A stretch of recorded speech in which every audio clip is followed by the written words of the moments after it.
students, today we'll be starting chapter 2 Hindi standard 9. chapter 1 poem है वो अभी एक बार अपन होल्ड पे रख रहे हैं. मैं chapter 2 से पहले स्टार्ट करूँ. Is it clear?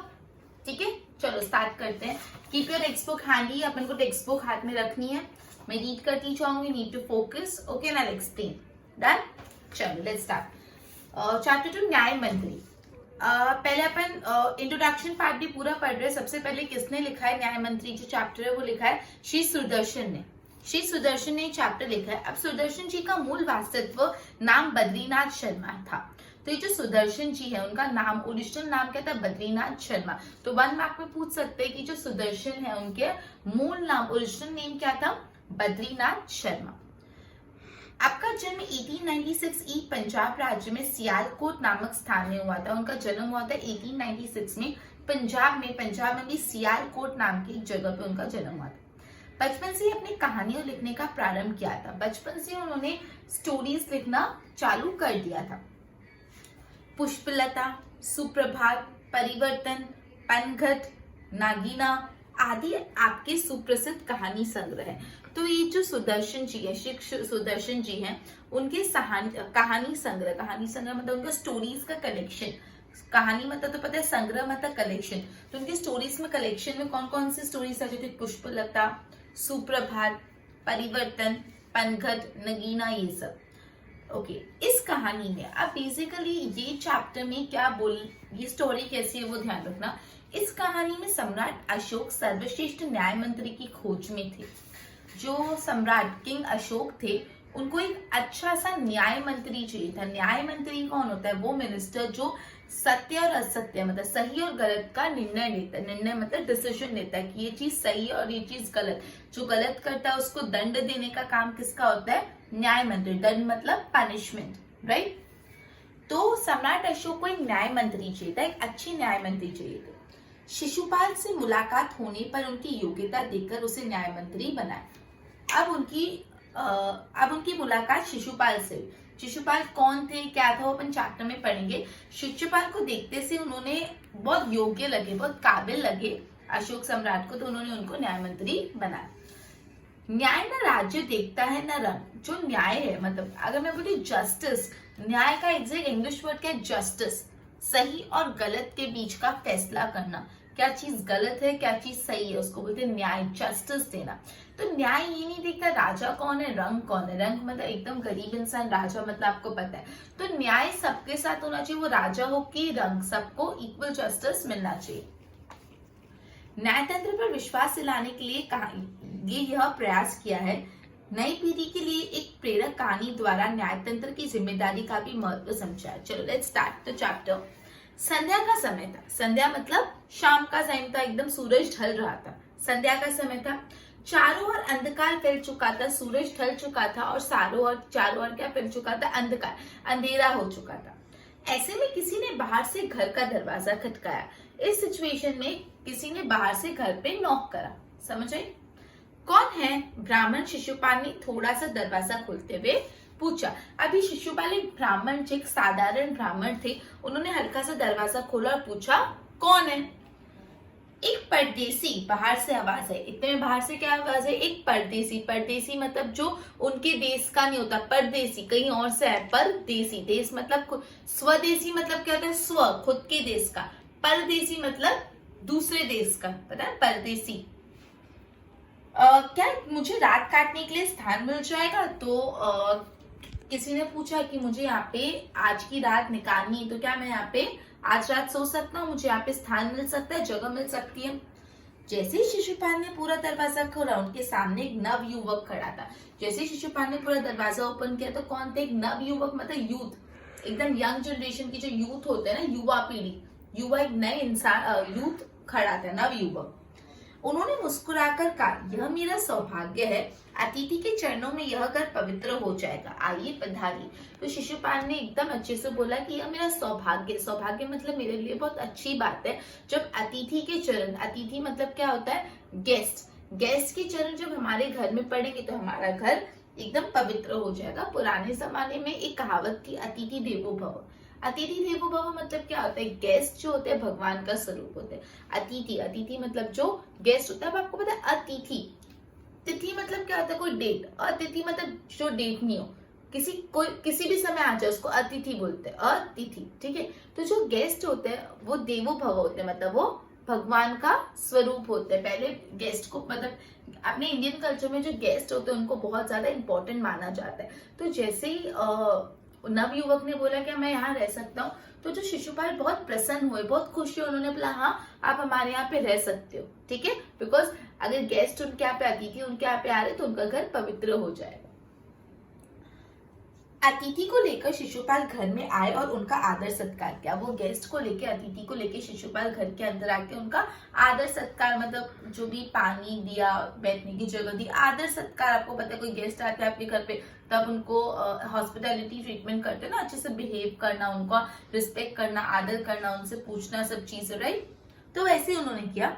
फिर दोनों समय की देश की अवस्था पर बातें करने लगे।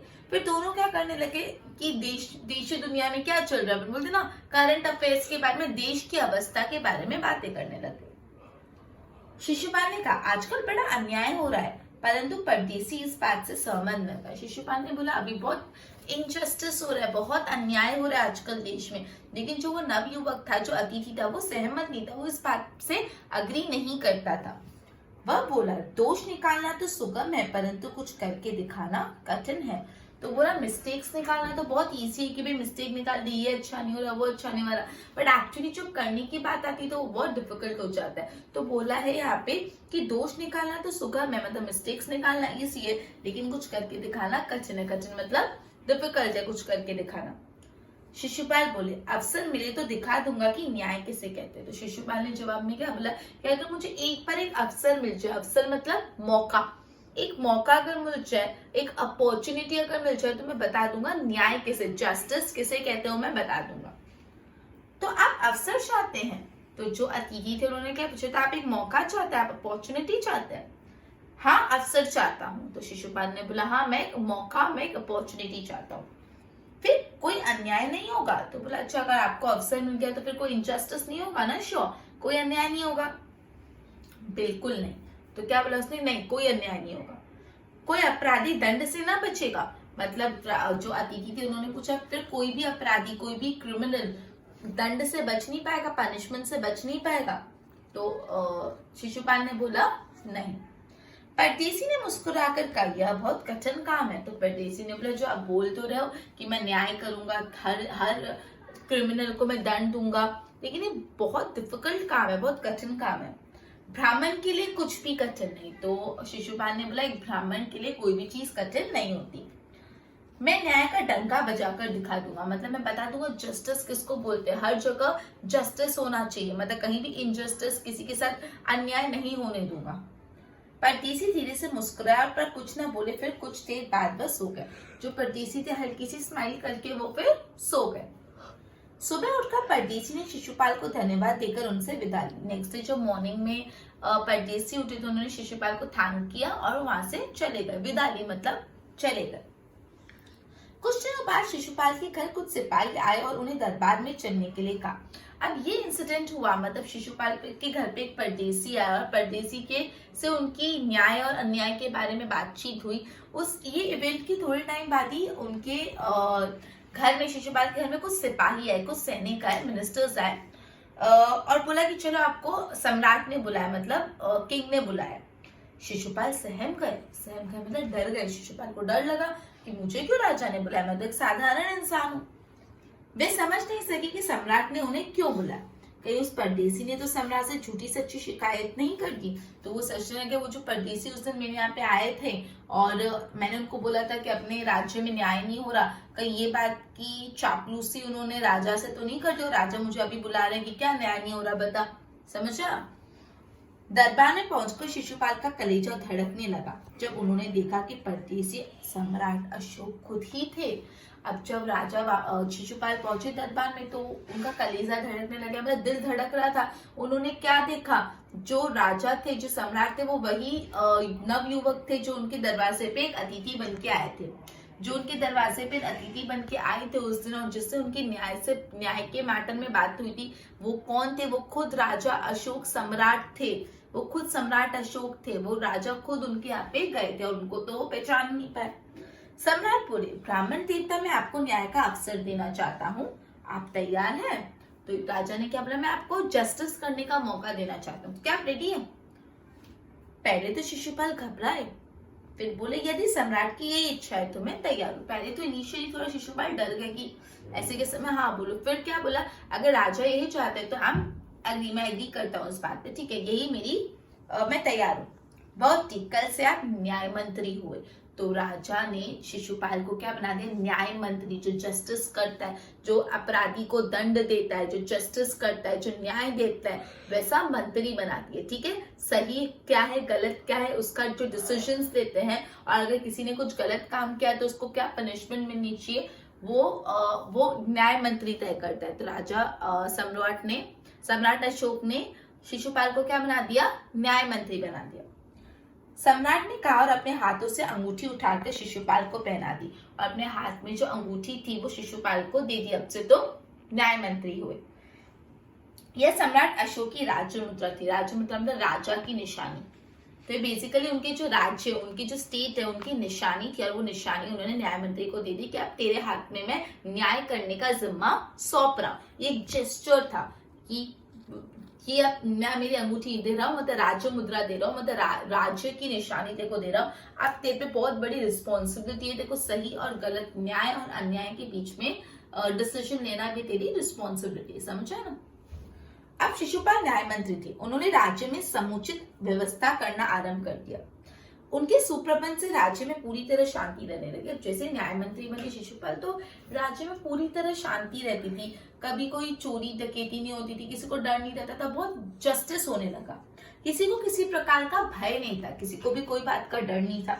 लोग दरवाजे तक खुले छोड़ देते थे, दरवाजे खुले छोड़ देते थे। चोरों तरफ न्याय मंत्री के सुप्रबंध, चारों तरफ न्याय मंत्री के सुप्रबंध और न्याय की धूम मच गई। हर जगह ये बात फैलती कि जो शिशुपाल, जो हमारे न्याय मंत्री है, वो बहुत अच्छे और वो बहुत न्याय करते हैं, उनकी जो चर्चा है वो हर जगह फैलती। समझ आ रहा है ना। अपन आज चैप्टर कंप्लीट कर देंगे पूरा, ओके। छोटा chapter, just 1 page to go, एकदम सिंपल सी स्टोरी, राइट। चलो, लगभग पेज नंबर 4, राइट। लगभग 1 महीने बाद किसी ने रात में एक पहरेदार की हत्या कर दी। अब अभी तक तो सब अच्छा चल रहा था, पर 1 मंथ बाद क्या हुआ, एक पहरेदार, एक जो वॉचमैन होता है, उसकी हत्या कर दी किसी ने। सुबह होते ही यह बात चारों तरफ फैल गई। लोग बड़े हैरान थे, सब बहुत परेशान हो गए कि ऐसे किसी ने पहरेदार की हत्या कर दी। शिशुपाल की तो नींद ही उड़ पड़ी थी। उन्होंने खाना पीना छोड़कर अपराधी का पता लगाने में रात दिन लगा दी। उसने खाना पीना भी छोड़ दिया और पूरे दिन सुबह और रात को अपराधी को ढूंढने के प्रयास में लग गए। अपराधी मतलब जिसने अपराध किया, जो क्रिमिनल होता है, ठीक है, जिसने क्राइम कमिट किया। बहुत प्रयत्न करने के बाद जब अपराधी का पता चला तो शिशुपाल आश्चर्य का ठिकाना नहीं रहा। बहुत कोशिश की, बहुत इन्वेस्टिगेशन किया, बहुत खोजबीन की, तब जब पता चला कि अपराधी कौन है, ये जानने के बाद शिशुपाल बहुत ही ज्यादा आश्चर्य हो गए, बहुत ही ज्यादा शॉक हो गए। क्यों शॉक हुए वो? स्वयं सम्राट ने उस पहरेदार की हत्या की थी। जो राजा अशोक है, उन्होंने ही पहरेदार की हत्या कर ली थी। ये जानने के बाद शिशुपाल बहुत ही ज्यादा आश्चर्यचकित हो गए। सम्राट को अपराधी घोषित करना बहुत ही कठिन काम था। कैसे बोले कि राजा ने ही हत्या की है? शिशुपाल करे भी तो क्या करे? शिशुपाल कंफ्यूज हो गया। एक और वे न्याय मंत्री थे और दूसरे और सम्राट के सेवक। एक साइड पे तो वो न्याय मंत्री, उनको अब यही तो बोले कि न्याय में राजा और रंग का फर्क नहीं होना चाहिए, तो वो न्याय मंत्री है, उनके कंधों पे इतनी जवाबदारी है कि उनको जस्टिस देना है, और दूसरी तरफ राजा के वो सेवक हैं, तो कैसे जस्टिस करें, ठीक है। परंतु न्याय की दृष्टि से सम्राट और साधारण व्यक्ति में कोई अंतर नहीं होता। लेकिन अगर हम जस्टिस के पॉइंट ऑफ व्यू से देखें तो एक राजा हो कि एक ऑर्डिनरी मैन, दोनों में कोई भी फेरफार नहीं होता। अगर यही काम कोई और इंसान करता तो उनको पनिशमेंट मिलती, तो राजा ने की तो राजा को भी पनिशमेंट मिलनी चाहिए, ठीक है। अगले दिन शिशुपाल दरबार में पहुंचे। नेक्स्ट डे शिशुपाल दरबार गए। सम्राट अशोक सिंहासन पर बैठे थे। सिंहासन मतलब जो सिंह का आसन, सिंह की आकृति वाला आसन। सिंहासन मतलब जो सिंह के शेप में बैठने का थ्रोन होता है, आसन होता है, ठीक है। तो सम्राट अशोक अपने सिंहासन पर बैठे थे। आते ही उन्होंने शिशुपाल से पूछा, अपराधी का पता चला? शिशुपाल से किसने पूछा? राजा ने पूछा, क्या पता चला क्रिमिनल कौन है, अपराधी कौन है? न्याय मंत्री ने साहस पूर्वक कहा, मतलब बिना डरे, डरे नहीं, साहस पूर्वक कहा जी हाँ चल गया, मतलब बिना डरे एकदम कॉन्फिडेंटली विदाउट डरे उन्होंने बोला कि हाँ अपराधी का पता चल गया। तो फिर उसे उपस्थित करो। तो राजा ने बोला अगर पता चले कि अपराधी कौन है तो उपस्थित करो। उपस्थित मतलब दरबार में उसको पेश करो, उनको यहाँ पे खड़ा करो कि कौन है अपराधी। न्याय मंत्री कुछ रुके, फिर अपने उच्च अधिकारी को संकेत करते हुए बोले धनवीर इन्हें गिरफ्तार कर लो, मैं आज्ञा देता हूँ। न्याय मंत्री थे वो थोड़ी देर रुके, फिर उन्होंने अपने उच्च अधिकारी मतलब जो उनके मिनिस्टर मतलब जो उनके ऑफिसर थे उनको बोला जाओ ये राजा जी को क्या बोलते गिरफ्तार कर दो, मेरी आज्ञा, मैं परमिशन देता हूँ। संकेत सम्राट की ओर था, मतलब राजा को इंडिकेट करके बोला जाओ इनको गिरफ्तार कर लो। दरबार में निस्तंभता चाहिए, निस्तंभता मतलब एकदम शांति। सब शौक हो गए कि ऐसे कैसे राजा को गिरफ्तार करने के लिए बोल रहे न्याय मंत्री। सम्राट का चेहरा क्रोध से लाल हो गया।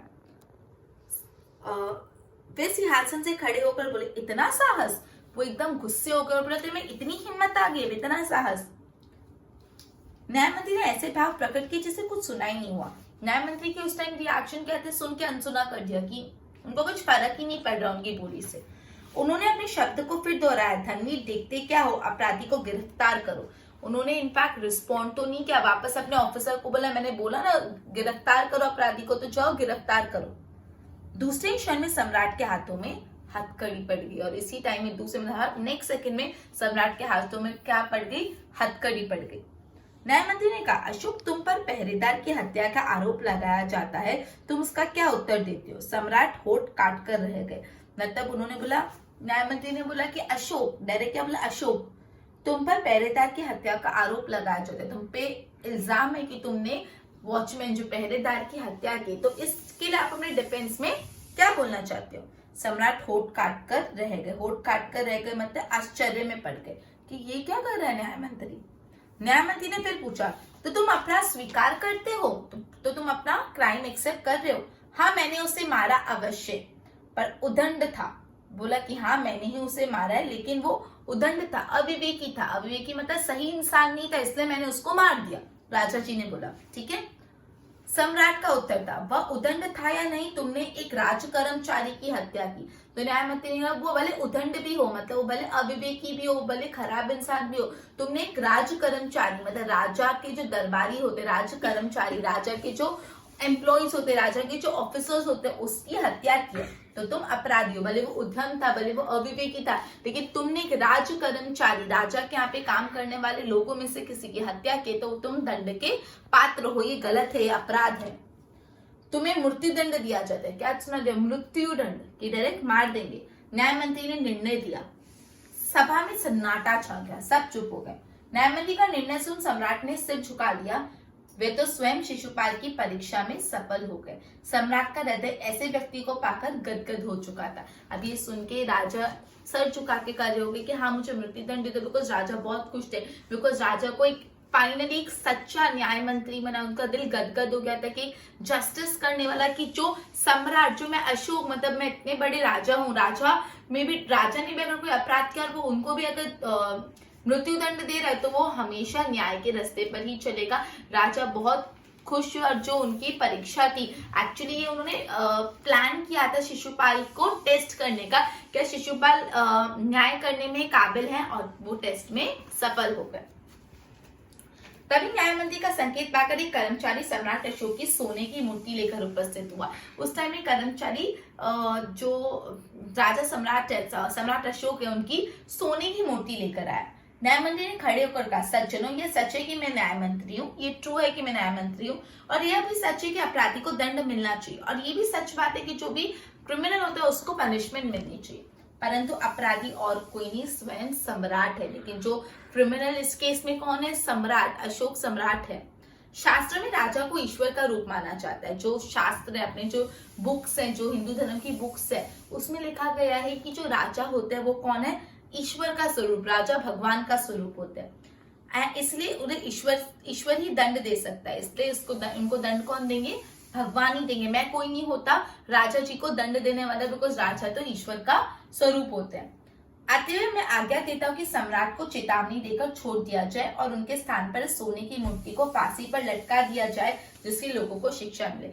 इसलिए मेरा ये डिसीजन है कि राजा को चेतावनी देकर, चेतावनी मतलब एक लास्ट वार्निंग देके छोड़ दो और लोगों को शिक्षा मिले, इसलिए राजा की एक सोने की मूर्ति को फांसी पे लटका दिया जाए लोगों को सीख देने के लिए।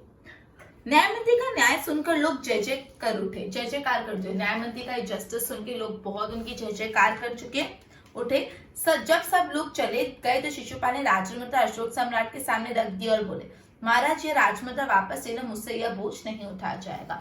तो जब सब चले गए, पूरा मैटर कंप्लीट हुआ, तो जो शिशुपाल ने क्या किया, जो उनको राजमुद्रा, जो अंगूठी दी थी, जब उनको न्यायमंत्री बनाया था, वो अंगूठी वापस, वो राजमुद्रा वापस दी थी राजा को और बोला, मुझसे ये बोझ नहीं उठाया जा रहा, बहुत भारी जवाबदारी है, बहुत हैवी रिस्पॉन्सिबिलिटी है। अशोक ने सम्मान भरी दृष्टि से देखकर और कहा, आपने मेरी आंखें खोल दी है, आपका साहस प्रशंसनीय है, यह बोझ आपके अतिरिक्त और कोई नहीं उठा सकता। न्यायमंत्री निरुत्तर हो गए।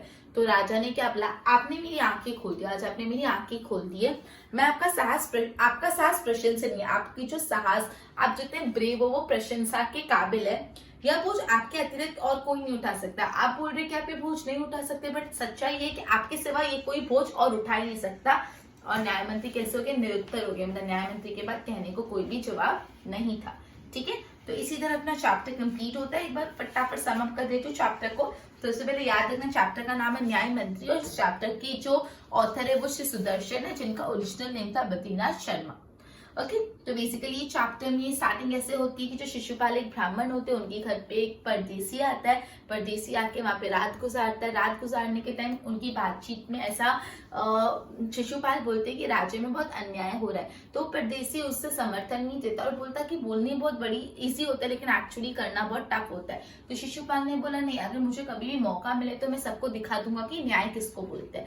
ये सुनकर नवयुवक जो थे, जो परदेसी थे, उन्होंने मुस्कुराया और वो सो गए। नेक्स्ट डे वो अपने जब उन्होंने विदा लिया, फिर थोड़े टाइम बाद राजा सम्राट अशोक सम्राट जो है, उनके कुछ सिपाही आए और शिशुपाल को बोला कि आपको सम्राट ने बुलाया। तो शिशुपाल घबरा गया, उनको लगा कि शायद से वो जो परदेसी मेरे आए थे, उन्होंने तो चापलूसी नहीं कर दी राजा को कि मैंने बोला राज्य में अन्याय हो रहा है। अब जब उन्होंने देखा तो एक्चुअली जो राजा अशोक सम्राट थे वो कौन थे, वो वही परदेसी थे जो उनके घर आए थे। और राजा अशोक सम्राट ने उनको क्या बना दिया, न्याय मंत्री बना दिया। जैसे ही शिशुपाल न्याय मंत्री बने, सब कुछ हरा भरा अच्छा होने लगा, हमेशा न्याय हो रहा था, किसी को डर नहीं था।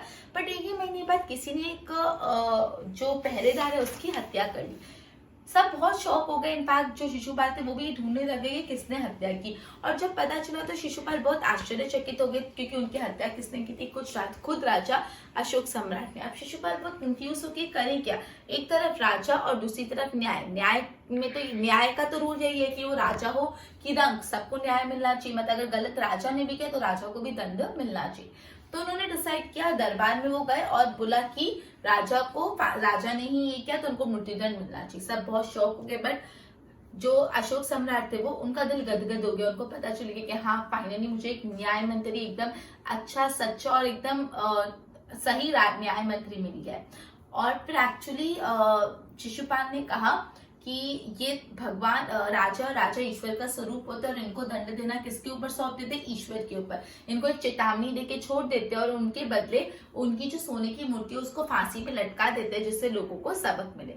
ये सुन के ही उनके न्याय की प्रशंसा हर जगह फैल गई। और जब सब चले गए तो जो राजमुद्रा, जो न्याय मंत्री की राजमुद्रा राजा ने दी थी शिशुपाल को, वो उन्होंने रिटर्न करके बोला, मुझसे बोझ हैंडल नहीं हो रहा, मेरे को अब नहीं रहना न्याय मंत्री। उस टाइम पे राजा ने बोला कि तुम ही इस बोझ को हैंडल कर सकते हो, तुम ये बोझ संभाल सकते हो, तुम्हारे अलावा कोई नहीं कर सकता, और मैं बहुत प्रसन्न हूँ तुमको पाकर। और इसी तरह ये चैप्टर कंप्लीट होता है। ओके, अब मैं हिंदी का चैप्टर 2 कंप्लीट हो गया।